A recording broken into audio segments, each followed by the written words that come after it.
Installation of Linux. Well, it's time to walk you through the installation of the Linux operating system. What you need to know first is that the install program runs within Linux itself. Now that might seem like kind of a contradiction, right? How am I supposed to install Linux if I need to be running Linux already? Well, what you need to be running is a very minimal version of Linux. So you need to boot up some minimal version of Linux, then you can do the installation. Now the choices for media are CDs, you can use floppy disks, you can use DVDs, or you can just download it over the network. To download it over the network, you're going to at least have to download like a floppy boot image so that you can boot off the floppy. And then when you do the installation, you can point the installation program to the network site where you're going to download Linux from. Okay, and then once you have the system booted up and you start the installation program, there's different methods for the installation. You can do a text-based installation, you can do a GUI-based installation where you can point and click at various things and see pictures and graphs of the disk partition layout, that kind of stuff. Or you can do a scripted installation, and this is not on every distribution. Some distributions have this scripted installation, and the scripted installation is good if you're going to install Linux on multiple computers at one time. So if you're going to do it on like 10 systems at once, then you can do a scripted installation and install it basically the same on all those different systems. Now the installation steps that you have to follow, first you put in the bootable media. So you put in your CD or your floppy disk to boot it off of, and then you power on your computer. If it's a network installation, you have to point the installation program to the site.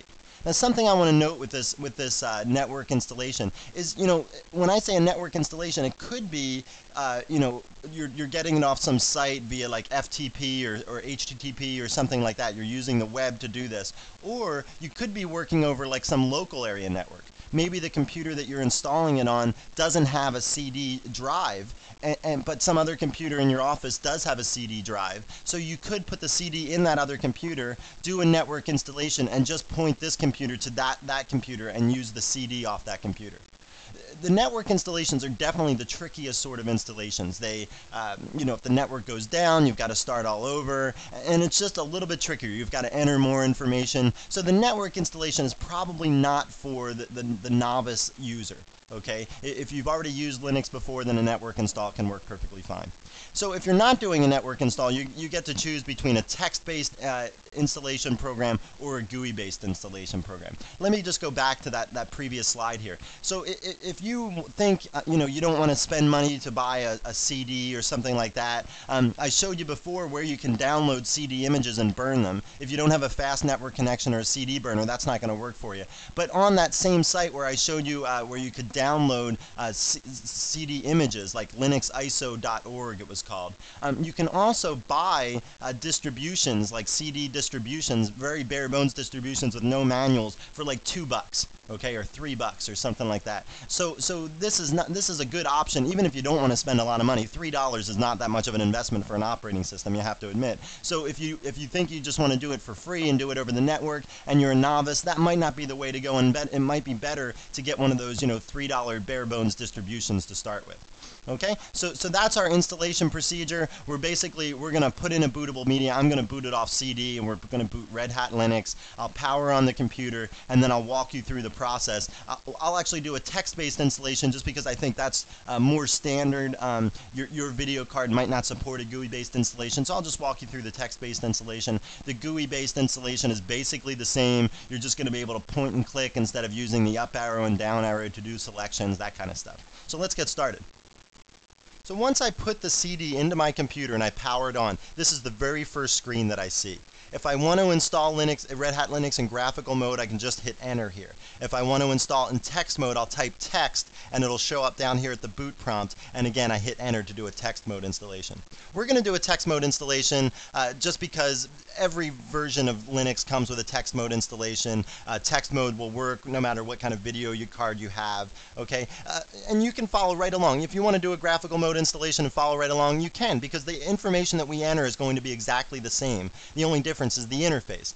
In text mode installation, I'm going to use the up arrow and down arrow to select certain items. And in graphical mode, you can just point and click, that kind of thing. Okay, and you can see in Red Hat, they've got all sorts of different modes. They have expert mode, they have Linux rescue mode, and what this means is if you've already installed Linux before, and now for some reason Linux doesn't boot anymore because your hard disk has some error on it or something like that, then you can boot into Linux rescue mode and maybe fix your hard disk, hopefully, and retain all that information you had before. So what I'm going to do here is just walk you through a whole series of screenshots of the installation process instead of showing you live video. And the reason I don't want to show you live video is just because during the installation process, you know, the resolution changes and things flicker and stuff, and it just doesn't look good on the live video. So I'm just going to walk you through screenshots of every step along the way of the installation, and I'm not going to skip any steps at all. Okay, so what we're going to do here is we're going to type text down at the boot prompt. And then once I type text, I'm going to hit enter, and we're going to start the process of the installation. So the installation's starting, the system's booting up. You can see I'm loading drivers now. And then the first thing that we have to actually answer, a question that we have to answer, is what language would you like to use during the installation process? Okay, so this is the classic sort of, or the standard kind of screen that we're going to see in the text mode installation process. Okay, and you can see down here there's a legend. F1 for help at any time. Tab to move between elements. So if I hit tab now, OK would highlight. If I hit tab again, back would highlight. If I hit tab again, OK would highlight again. All right, and then once I have the proper things highlighted, I hit the space bar to actually select that. And to select between languages here, I can just use the up arrow and the down arrow to move between the various languages. All right, so I'm just going to hit tab to highlight OK and then hit spacebar to move on. Now the next question we have to answer is what model keyboard is attached to our computer. And there I'm just going to pick US. Again, I'm going to hit tab to highlight OK and hit spacebar to select it.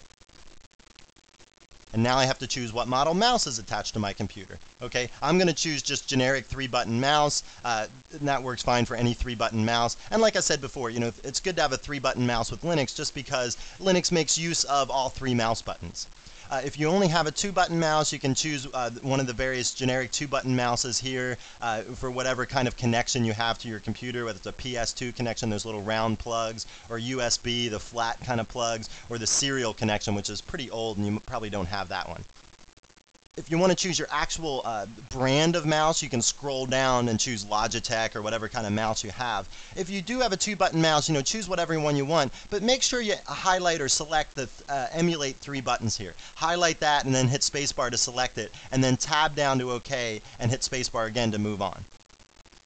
And now it says, welcome to Red Hat Linux. We're about to start the actual installation process. We've booted up the basic version of Linux, we've answered the pre-installation questions, and now we can actually do the real installation of Red Hat. Again, I'm going to tab to highlight OK, and it looks like that, and then I'll just hit spacebar to select.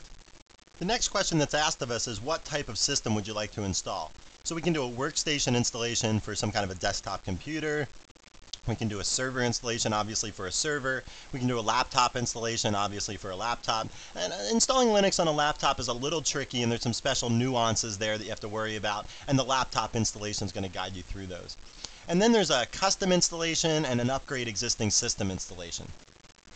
We're going to do the custom installation, and we could do a server installation or workstation installation, but those installations make a lot of assumptions about what kind of software you want on your system. And I'd rather just guide you through the whole process and tell you, talk about all those choices with you so you can get exactly the kind of software that you want on your particular computer. So I'm just going to select OK here and move on. And then the next process is partitioning our disk. So Red Hat gives us the option of doing an auto partition. And what this is going to do is it's going to do a basic partitioning scheme, kind of like what I showed you in the last video with just a few partitions. If you want to partition the disk yourself, you can use Disk Druid or Fdisk to do that. Fdisk is kind of like the Windows program Fdisk, so if you've used that before, this is pretty similar. Otherwise, if you're not familiar with Fdisk, you should just use Disk Druid because it's a little bit nicer and it'll guide you through that process a little more easily. So I'm just going to choose auto partition here, so I'm going to hit the spacebar and move on. And now it comes up with this warning. It says the partition table on device SDA was unreadable. Well, the reason it's unreadable is because this is a brand new disk and I'm installing Linux from scratch on this computer. Okay, so the partition table on device SDA was unreadable because it's not there. So it says to create new partitions, it must be initialized, causing the loss of all data on this drive. All right, so would you like to initialize this drive? We'll say yes and move on. And now it says, it asks a question about how much of the disk is really being initialized. So say you have a dual boot system. Say you have Windows and you want to also dual boot Linux. Well, what you can do there is before you ever get to this installation process, you should partition your disk up to give Linux a big chunk of your disk. And in that case, you could say remove all Linux partitions on this system. If it's just a clean disk and you're just installing it from scratch, just say remove all partitions on this system. And then it says down here which drives do you want to use for this installation. If we had multiple drives, they would all be listed here. We only have one drive on my computer, so I'm just going to say that. Click OK and move on. And now I come up with this other thing. Warning, warning, warning. You have selected to remove all Linux partitions and all data on them on the following drives. Are you sure you want to do this? It defaults to no. Just tab over to yes and hit spacebar to select that. And now you can see the partitioning scheme that it's chosen for us. Okay, so here's the /dev/SDA device. So first, before we discuss this, let's just talk about the /dev directory for a couple seconds. So the SDA device, this SCSI disk, is going to house all the various directories of Linux, the /home directory and the /boot directory and all that stuff. But SDA itself is an entry in a directory on the SDA disk, okay? The /dev directory just holds one entry for every single device, every partition, all the various devices on the system have an entry in the /dev directory. And this is just like a placeholder. It just kind of keeps track of some information about the various devices. And SDA holds information about itself, okay? So that might seem kind of confusing at first, but don't worry too much about it. Then you can see here all the various partitions on the SDA disk are listed here. So SDA, remember, is the first SCSI disk. SDA1 is the first partition on the first SCSI disk. SDA2 is the second partition on that disk. SDA3 is the third partition, and so on. Then over here, you can see what is actually on each partition. So you can see here the /boot directory is what's contained in partition 1. And you can also see it's 47 megabytes large. And then the / partition is on partition 2, or the / directory is on partition 2, and the / directory just refers to every directory in the computer except for /boot, because that's been explicitly put into partition 1. And then you can see here the third partition is the swap partition, and that's 509 megabytes large. And we talked about what the swap partition was in the last video. You can also see that everything else in the system, the / directory here, is taking 3,500 megabytes, which is like about 3.5 gigabytes.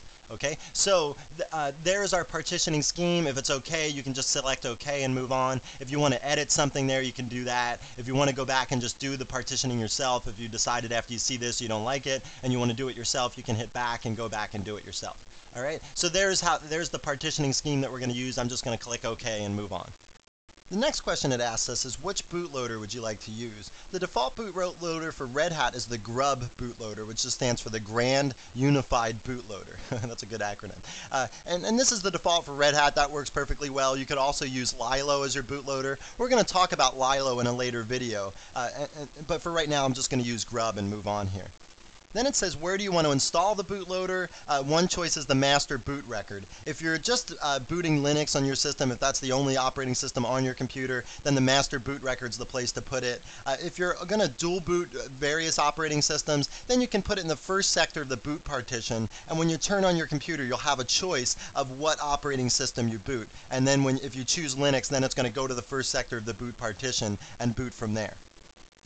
The next option is a very advanced option. It's the Bootloader Configuration option. Here what you can do is, if you need to pass special options to the kernel, you can write them here, and you know, then they'll be executed when the system boots up. Like I said, this is a very advanced option. I'm just going to leave all this stuff blank and hit OK and move on.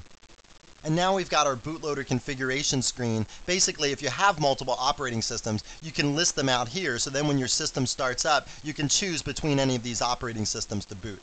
We just have Linux on this computer, so I'm just going to hit OK again and move on. And now another option is to use a password for the bootloader. So here, if you want to use a GRUB password, and the only time you do this is in some sort of high security situation. Because if you don't have a GRUB password, what can happen is, you know, somebody could, a very knowledgeable person could reboot your system, try and like pass some certain options to the kernel to then gain access to your computer as like a root user. Okay, so if you want to prevent that, select this by hitting the space bar to use a GRUB password, type in the bootloader password, and then type it in again to confirm it. And then the next screen is network configuration. We're going to talk all about configuring a network in some later video. If you know what you're doing here, you can fill this in. Basically, there's two choices. There's either a dynamic configuration or a static configuration. A dynamic configuration is the case when your ISP doesn't give you a static IP address. You get a different IP address every time you log on to the network. Okay, if that's the case, then you star this. If that's not the case, then if you actually do have a static IP address, you can write the static IP address here, write your subnet mask here, write your default gateway here, and your name servers here. All right, but like I said, we're going to talk all about network configuration 5 videos down the road or so. And the next option is a firewall configuration. All right, so just think of this firewall visually. Like, what's a firewall? It's a wall that's on fire, right? Okay, so if you had a firewall around your house, it would be very hard for people to get into your house. And the same's true of your computer. If you have a firewall on your computer, you can set up various levels here, either no firewall, medium, or high. And in that case, you know, it just restricts the access to your computer over the network. If you're running a server or something and you have a high degree of firewall, then what's going to happen is it's going to be hard for people to gain access to your servers. And maybe that's what you want. Maybe you only want a select group of people to be able to gain access to your server, and in that case you can configure it just so those people have access to your server. So this is, again, for high security systems, you should choose high. For regular systems, just choose medium, and that'll work perfectly fine for most instances. The next screen here says language support, so if you speak some other language, you can choose that here. I just speak English, so I'm just going to leave that alone, but if you speak Estonian or something, you can choose that. Again, you're just going to have the option of seeing various options in Linux in different languages then if you pick that. Next, it says what time zone are you located in. You can choose to set your hardware clock to Greenwich Mean Time. That would kind of drive me nuts, I think. I'd always have to be converting, trying to remember how far off from Greenwich Mean Time I am.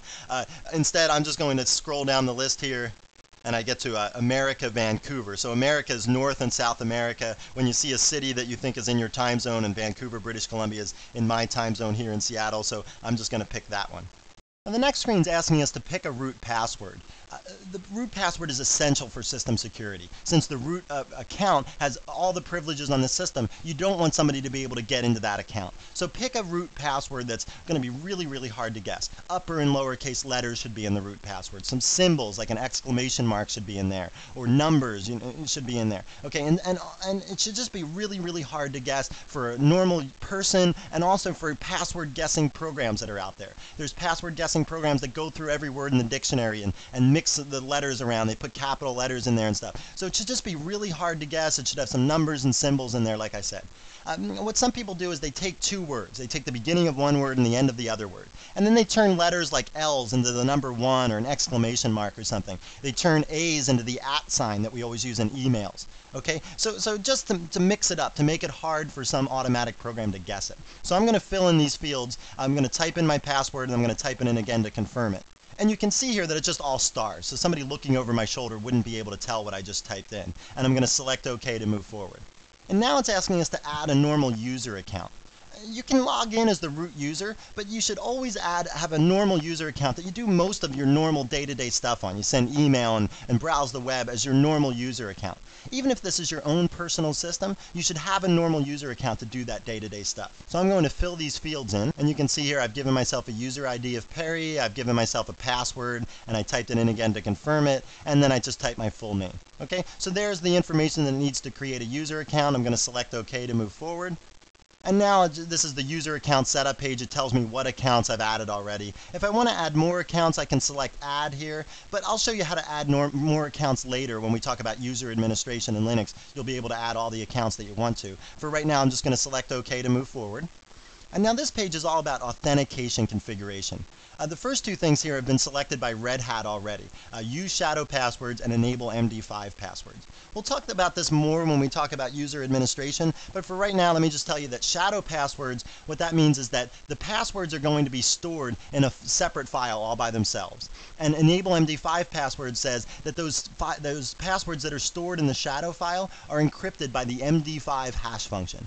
And the MD5 hash function is just a way to encrypt passwords that's proven to be really, really solid. invalid. Even if I showed you the encrypted password, you wouldn't be able to decrypt it. Even if you had the most powerful computers in the world on your side, it would take you years and years and years to decrypt that password. And hopefully by that time somebody's changed the password. So your decryption won't do any good anyway. Okay, so that just adds an extra level of security to regular systems. Now this stuff down here adds extra levels of security to network systems. So if you're in some office or some organization where you have lots of Linux computers all networked together, that's where these things come into play. NIS is the name information server. Basically, this allows someone to sit at any computer in the organization, sit down, type their username and their password, and it's just going to look like they're at their normal computer. Everything's going to kind of be the same. They're going to be using the same username, the same password. They're going to have the same files available to them, that kind of stuff. LDAP is the Lightweight Directory Access Protocol. So this is if you want to have some directory information in your organization, like you want to have people's usernames, what projects they're working on, their phone number, that kind of stuff. And this is going to serve that up in a secure way. And then there's Kerberos. Again, in a networked environment, if you need to log on to some other system in the network, and you need to type a password to log on to that system, your password's going to travel over the network unencrypted. And there's things out there called packet sniffers that can read the stuff traveling by on the network, and if they saw your password, they'd be able to log into your account and delete your files and things like that. But if you have Kerberos installed on your system, that's not going to happen, because the password's going to travel over the network in an encrypted fashion. So people could see it, but it's going to be the same thing as above here. It's an encrypted password, and for them to decrypt it, it's going to take them years and years of work. Okay, so there's the authentication configuration stuff. I don't have a networked environment for my computer, so I'm just going to pick these two upper ones. Next page, we get to pick the packages to install on our system, all the various software for the tools that we want. And you can see here the total install size is 827 megabytes for all the various packages that they've picked by default. And you can see which ones they picked by default. They're represented by the stars in this column. Okay, so they picked basically very standard stuff: printing support, X Windows support. Here they picked the GNOME desktop environment. They didn't pick KDE. Red Hat uses GNOME by default. Other versions of Linux use KDE. You can pick them both and then just decide which one you like better. There's sound and multimedia support, network support. On the next page here, there's dial-up support, messaging, and web tools. If you do graphics design, you might want graphics and image manipulation software. Install that package. Then there's a bunch of servers here. News server, NFS file server. This just stands for the networked file system that we'll talk about later. Windows file server. You can use a Linux box as a Windows file server. Anonymous FTP server, SQL database server. These are all choices for you as well. On the next page here, you can see web servers, router and firewall software, all sorts of stuff. There's the Emacs editor that I really like, so I'm going to pick that package. And you can see I pick it, now a star shows up in that column, and also my install size jumps from 827 up to 862 megabytes. Okay, so let's see what's on the last page here of the package group selection. And on this page, you see some other stuff. There's software development tools, so if you want to write code in C or C++ or something, you should install that package. And then the very last thing here is just everything. This might be a little overkill. I mean, you're probably not going to need every single package on this system. Are you really going to do Linux kernel development, that kind of stuff? And this is not your only chance to install software, so don't feel like you need to install everything right now. You can always install software later, and I'll show you in a later video how to do that. All right, so I'm going to select OK here and move forward. And now it's time to configure my video card. You can see here under video card it says unknown card, video RAM is 1024. So 1024 kilobytes, which is like 1 megabyte, is what this is referring to. So Linux is not very good at probing hardware and determining what hardware you have plugged into your system. It's not as good as the Macintosh or Windows operating system at that. Okay, so what I'm going to do is just select change over here and just go in and down a list and pick my video card out manually. So here I've paged down with the down arrow key and I got to my video card, which was the NVIDIA GeForce 3 video card. So I'm going to select OK and go back to that previous screen. So that took me back to this previous screen, and now you can see the video card is filled in. NVIDIA GeForce 3 is filled in, but it still says 1024 kilobytes, which is 1 megabyte, but my computer, my video card's got 64 megabytes of RAM. So I'm going to select change here again and pick out the amount of RAM for my video card. So this took me to the video RAM screen. It starts at 1024. I'll just hit the down arrow until I get down to 64 megabytes. And here 65,536 kilobytes is equal to 64 megabytes. So I'm going to select that and hit OK and move on. And now it's telling me the installation is ready to begin. It also tells me that a complete log of the installation will be in /temp/install.log after rebooting the system. All right, so I think it's a good idea to keep that file, because later you're going to want to determine, oh, did I really install that software? I don't really remember. And then you can just look at your install.log to see if you installed something already. You don't want to install it twice, and if you already installed it, you want to just know where it is and that kind of thing. So this is going to give you this is going to be a good reference source and keep track of some information from the install process for you. So I'm just going to select OK and start out the installation here. And the first step in the installation is formatting the file system. Okay, so this is the first step in the installation. Now the installation has officially begun. Well, now we get the rewards for all the answering all those questions and stuff. We get to kind of kick back now and watch the operating system install in front of our eyes. The first thing that happens here, it says transferring the install image to the hard drive. And then it starts installing all those packages that we asked it to install. It installs all the packages we asked it to install and also all the things those packages depend on. You can see here it's installing the GNU libc libraries. Now it's installing shadow utils, which are utilities for managing accounts and shadow password files. Now it's installing sendmail, which is a mail transport agent. And eventually, if you install enough software that couldn't fit all on the first disk of the distribution, it'll come along and say insert disk 2 to continue. Okay, so I'm just going to hit spacebar here to select that. And now it's on to installing libraries for the Emacs editor. And now it's done installing the packages. I didn't show you a screenshot of every single package being installed. They're basically all the same, and some of them take under a second, so I couldn't even grab them on the screenshot. I'm not that quick. But now it's performing a post-install configuration. And now you have the choice of creating a custom boot disk for your system. So basically what this is if your hard disk ever gets corrupted and Linux is not able to boot, either because some critical file is corrupted or the first piece of the hard disk is corrupted where the master boot record sits, if something like that gets corrupted, you're going to want an emergency boot disk so you can boot your operating system, and ideally you'll be able to fix those problems that are on your hard disk, and you'll retain all the information that you used to have. Okay, so I think yes is the right choice to make here. Stick a floppy into your floppy drive and create one of these custom boot disks. And now we've got to configure our monitor. And just like for our video card, it wasn't really able to recognize our monitor. It just says generic standard VGA monitor. I'm going to select change here and go into a list and actually pick my monitor manually out of the list. So I page down here with the down arrow key, and I got it down here to my monitor, which is the Philips 107S. So I select OK here, and I get kicked back to that previous screen. And now here on the previous screen, you can see it's filled in Philips 107S under monitor now. And it's also filled in the horizontal and vertical refresh rates. So I'm going to select OK and move forward. And now it's asking me to customize my X Windows configuration. It's asking for the color depth, the resolution, the default desktop is GNOME, the default login, whether it should be graphical or text. So I like all this, so I'm just going to select OK. And now this is the screen you want to see. Congratulations, your Red Hat Linux system is complete. If you see this and this was the first time you're ever installing Linux, good job. Pat yourself on the back there. You did a great job. And now what you want to do is you want to remove any of the media out of your system that you use to install the system, like the CDs or the floppies that you use to create your initial installation. You want to take those out, so now when your system boots up, it's going to boot up off the hard disk. So I'm going to select Enter here. And now I have it says up here grub version 0.90, and now I can boot Red Hat Linux. And you can see here it says the highlighted entry will boot automatically in 6 seconds, or you can just hit enter to boot the one that's selected right now.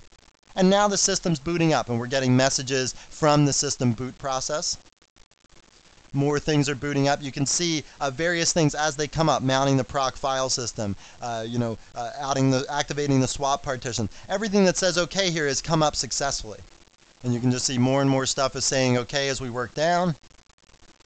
And finally, you get the login screen. So your login screen might not look exactly like this if you don't have Red Hat, but the point here is you type in your username, then you type in your password, and you should be logged onto your system as the normal user. Good job. Well, this wraps up our installation of Linux video. Basically, I just walked you through the installation process of Red Hat Linux, installing it off of a CD using the text mode interface. But if you're installing some other version of Linux, or you're installing it with the GUI interface instead of the text interface, it's going to be basically the same. Maybe some other distribution is going to ask you the questions in a different order or something. But if you watch this video through once and then you go to do your installation, you should be perfectly prepared.